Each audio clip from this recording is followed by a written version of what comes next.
Hello guys, welcome to my channel doctor of medicine.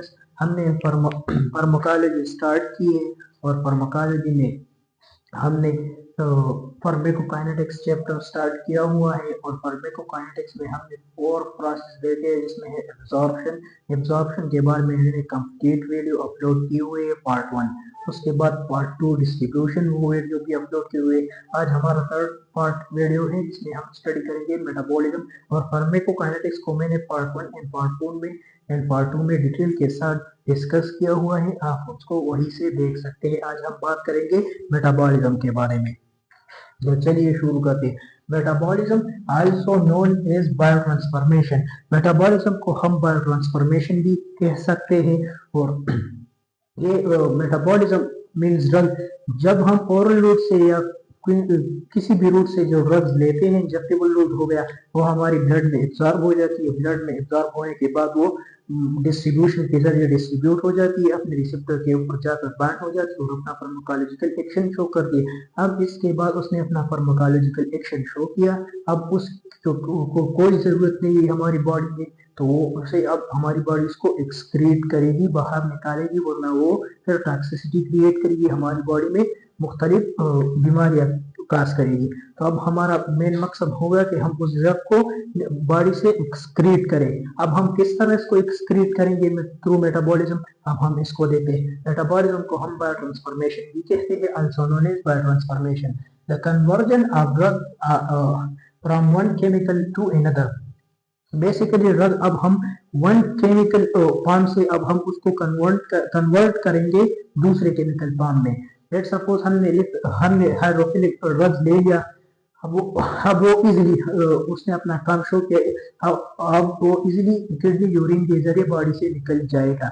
लेकिन जो lipophilic drug होगा वो इजीली बॉडी से रिमूव नहीं होगा क्योंकि वो लिपिड होगा। अब हम उसको उन केमिकल फॉर्म से एक्सचेंज करेंगे टू हाइड्रोफिलिक फॉर्म में, तब ही वो बॉडी से रिमूव हो जाएगा। क्योंकि जो हाइड्रोफिलिक ड्रग होता है वो नॉन पोलर होता है और जो हाइड्रोफिलिक ड्रग होता है वो पोलर इन नेचर होता है, इसलिए वो बॉडी से इजीली रिमूव हो सकता है। लिपिड सॉल्युबल ड्रग हम कन्वर्ट करेंगे वन केमिकल फॉर्म को सेकंड केमिकल फॉर्म में वाटर सॉल्युबल को में कन्वर्ट करेंगे उसे, और एक्टिव को इनएक्टिव फॉर्म में कन्वर्ट करेंगे। जो जब ड्रग का जो एक्टिव फॉर्म होगा उसने अपना एक्शन शो कर दिया, अब हमारी बॉडी उसको एक इनएक्टिव फॉर्म में कन्वर्ट करेगी और फिर उसे बॉडी में से एक्सक्रीट करेगी। वो lipid soluble drug easily body से एक्सक्रीट नहीं होगा, पहले हमारी बॉडी उसे वाटर सॉल्युबल में एक्सक्रीट कन्वर्ट करेगी, फिर उसे एक्सक्रीट करेगी बॉडी से। Primary part of drug metabolize liver, basically drugs ज्यादा तौर पर लीवर में ही मेटाबोलाइज हो जाता है, लीवर में उसकी डिस्ट्रक्शन हो जाती है और वो बॉडी से एक्सक्रीट हो जाती है। लेकिन सम केस में लंग्स में भी हो जाती है उसकी एक्सक्रीशन एंड किडनी में भी हो सकती है, लेकिन ज्यादा तौर पर लीवर में, क्योंकि mostly transformation are done by microsomal enzyme. अब लीवर में क्यों इसकी ज्यादातर ट्रांसफॉर्मेशन मेटाबॉलिज्म होगी? क्योंकि वहां पर लीवर हमारी बॉडी मुख्तलिफ एंजाइम सीक्रेट कर रहा है और वो एंजाइम के जरिए वो ड्रग मेटाबोलाइज होगा और हमारी बॉडी से एक्सक्रीट हो जाएगा। जिस तरह के साइटोक्रोम 460 ऑक्सीडेज एंजाइम होगा, ग्लूकाराइन ट्रांसफरेज एंजाइम हो गया। अब इसके बाद हम मेटाबोलाइट्स की बात करेंगे कि उनमें बेसिकली 2 रिएक्शन आते हैं, phase 1 reaction and phase 2 reaction. अब हम इसको डिटेल के साथ देखेंगे क्योंकि ये पेपर में आपसे पूछे जा सकते हैं कि explain phase 1 and phase 2 reaction through metabolism. तो बेसिकली जो ड्रग्स होता है, लेट्स सपोज हमने जो ड्रग्स हो गया वो फेज 1 के जरिए वो मेटाबोलाइज होगा, वो फेज 1 जो ड्रग होगा वो मेटाबोलाइज होगा ए में, मेटाबोलाइज ए में कन्वर्ट हो जाएगा। लेट्स सपोज हमने जो ड्रग्स था वो लिपिड था तो वो हाइड्रोफिलिक इन नेचर में कन्वर्ट हो गया, लेकिन वो फिर भी बॉडी से एक्सक्रीट नहीं हो रहा, फिर वो फेज 2 के जरिए कंजुगेशन के जरिए वो मेटाबोलाइट्स 2 में बी में कन्वर्ट हो जाएगा, वो मोर इजीली हो जाएगा, हमारी किडनी के लिए और आसान स्ट्रक्चर उसका बन जाएगा, फिर वो उसे इजीली रिमूव कर सकेगा। अब अगर हम इसको डिटेल के साथ देखें तो phase 1 reaction drugs can be metabolized by oxidation, reduction and hydrolysis.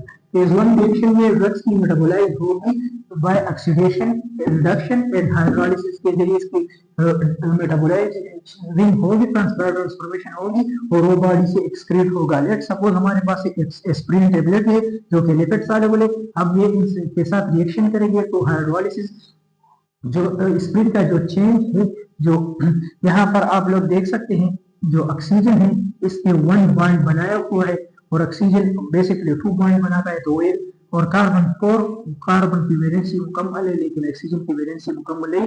अभी ऑक्सीजन इस O के पास हाइड्रोजन के पास चला जाएगा तो यहाँ पर OH बन जाएगा और ये हाइड्रोफिलिक नेचर हो गया, सैलिसिलिक एसिड में कन्वर्ट हो गया। अब ये salicylic acid easily through kidney के जरिए यूरिन के जरिए हमारी बॉडी से एक्सक्रीट हो जाएगा। ये एक सिंपल फेज 1 रिएक्शन था। आप इस एग्जांपल को याद करें, रट्टा लगाएंगे क्योंकि आपने इस एग्जांपल को पेपर में लिखना है। अब फेज 2 रिएक्शन में क्या होगा, drugs can be excreted faster. इसमें जो ड्रग होगा वो किडनी के जरिए वो इजीली फास्ट होगा, फास्ट एक्सक्रीट हो जाएगा थ्रू फेज 1 रिएक्शन। देख सपोज जो एस्पिरिन टेबलेट था वो सैलिसिलिक एसिड में कन्वर्ट हो गया लेकिन वो फिर भी किडनी के जरिए एक्सक्रीट नहीं हो रही, तो फिर हम उसको और सिंपल बनाएंगे, फेज 2 रिएक्शन में डालेंगे। ये जो सैलिसिलिक एसिड था अब वो यहाँ पर आ गया, अब हम उसको रिएक्शन यहाँ पर जो रिएक्शन इंटरमीडिएट हाइड्रोलाइसिस होगी, यहाँ पर हम सैलिसिलिक एसिड को ग्लूकारोनिक एसिड के साथ रिएक्ट करेंगे और ये हाइड्रोफिलिक नेचर बन जाएगा मोर इजीली, इसका मोर सिंपल स्ट्रक्चर बन जाएगा, मोर सिंपल सिंपल बन जाएगा। अब ये इजीली इसकी एक्सक्रीशन हो जाएगी, सैलिसिलिक एसिड अब मोर इजीली स्ट्रक्चर बन चुका है इसका, अब ये इजीली थ्रू यूरिन के जरिए बॉडी से एक्सक्रीट हो जाएगी। ये था फेज 2 रिएक्शन। ये 2 रिएक्शन आपने याद रखने हैं।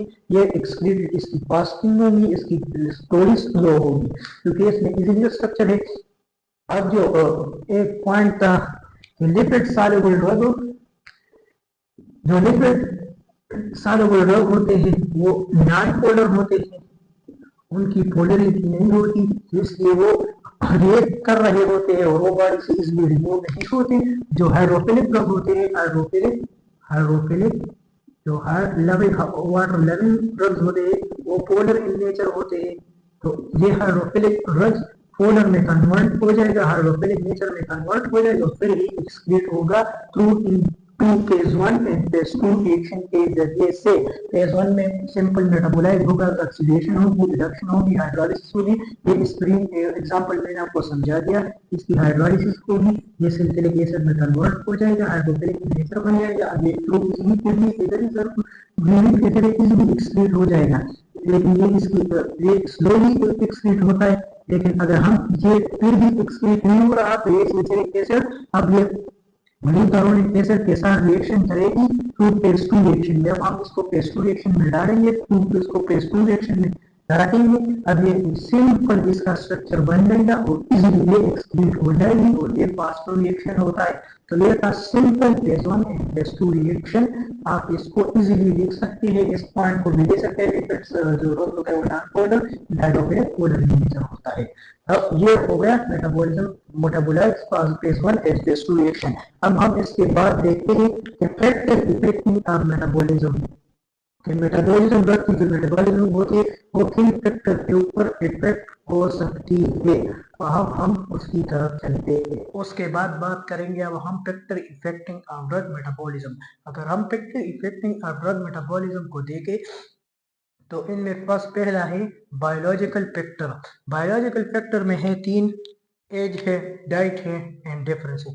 अगर हम बायोलॉजिकल डिफरेंस की फैक्टर की बात करें तो पहला है biological factor, biological factors. Biological factor first one age. अगर हम एज को देखें, एज फर्स्ट वन है एज, तो मेटाबॉलिज्म बेसिकली डिपेंड करता है एज के ऊपर भी। तो जो न्यू नेट बेबी होंगे, जो न्यू नेट्स बेबी होंगे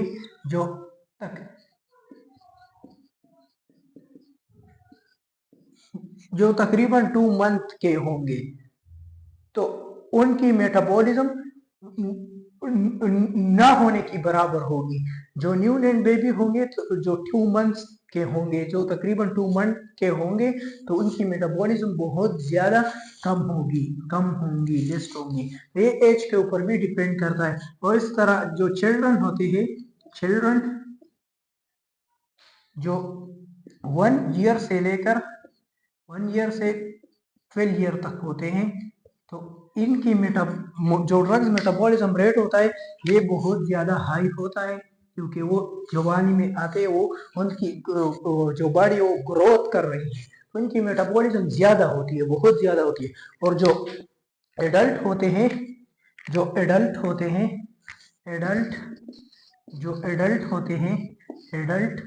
जो 15 से ऊपर हो जाते हैं या 20 से ऊपर हो जाते हैं, जो या फिर 25 से ऊपर हो जाते, तो फिर जो बंदा 20 ईयर से ऊपर जाता है, जो 21, 22 या फिर 50 एज का हो जाए या फिर 60, 70 या 100, उसकी धीरे धीरे उसकी मेटाबॉलिज्म रेट डिक्रीज होती जा रही होती है, वो थोड़ी डिक्रीज होती है। जब भी वो बड़ा होता जाएगा उसकी ड्रग मेटाबॉलिज्म रेट डिक्रीज होती जाएगी। और सेकंड वन है डाइट।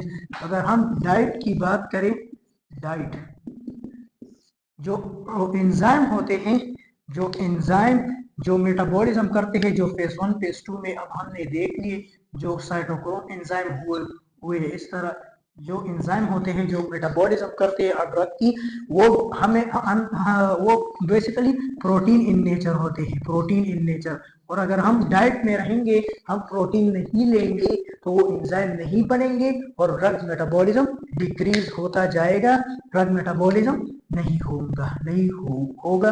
तो ये डिपेंड करता है डाइट के ऊपर भी। और थर्ड वन है 6 डिफरेंस, सिक्स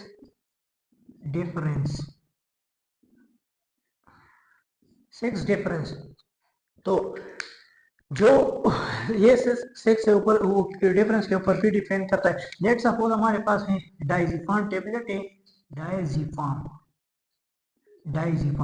जो डायजिफाम टेबलेट है, ये वुमेन में जो फीमेल होते हैं, वुमेन एंड मेल, तो वुमेन में इसकी एक्सक्रीशन में इसकी मेटाबॉलिज्म लेस होती है, लेकिन जो मेन होते हैं उसमें इनकी मेटाबॉलिज्म ज्यादा होती है। तो ये डायजिफाम के ऊपर भी जो ये 6 डिफरेंस के ऊपर भी डिपेंडेंट होता है। और अगर हम सेकंड फैक्टर की बात करें, तो सेकंड वन है physico chemical factor drugs. Physico chemical drugs mean जो ड्रग्स, लेट सपोज है हमारे पास है एंजाइम का स्ट्रक्चर है, सेकंड वन है, मैं चलो यहाँ लिख लेता हूँ, सेकंड है physico chemical properties, physico chemical